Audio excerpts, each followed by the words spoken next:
2026 தேர்தல் வரப்போகுது. ஒரு ஊர் அல்லது கிராமம் வளர்ச்சி அடைவதற்கான அடையாளங்கள் என்ன? அதை செஞ்சு கொடுக்கிற நல்ல அரசை தேர்ந்தெடுப்பது எப்படி?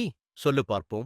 அடிப்படை வசதிகளின் தரம், மேம்படுத்தப்பட்ட உள்கட்டமைப்பு, பொருளாதார வளர்ச்சி, மக்கள் தொகை மாற்றங்கள். கொஞ்சம் புரியிற மாதிரி சொல்லுங்களேன். சொல்றேன். 1.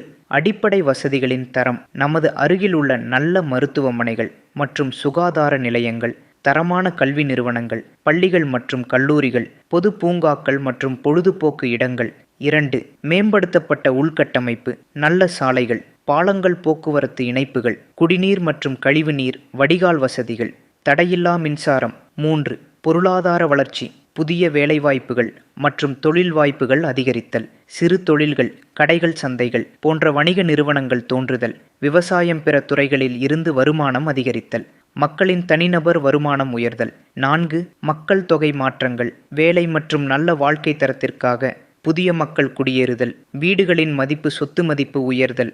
இது எல்லாம் தான் ஒரு ஊர் வளர்ச்சி அடையுது, வளர்ச்சி அடைஞ்சிட்டு இருக்கு அப்படின்றதுக்கான அடையாளம். இதை செஞ்சு கொடுக்கிற அரசு தான் நல்ல அரசு. நீங்க சொல்றத வச்சு பார்த்தா நம்ம ஊரு நல்லா வளர்ச்சி அடைஞ்சிருக்கு. ஆனா இதெல்லாம் செஞ்சது கடந்த முறை ஆட்சியில் இருந்த அனைத்திந்திய அண்ணா திராவிட முன்னேற்ற கழக அரசு. இப்ப ஆட்சியில் இருக்கிற திமுக ஆட்சியில ஒரு திட்டமும் நம்ம ஊருக்கு இந்த மாதிரி வரல. நீயே புரிஞ்சுக்க, முழிச்சுக்க, பொழைச்சிக்க.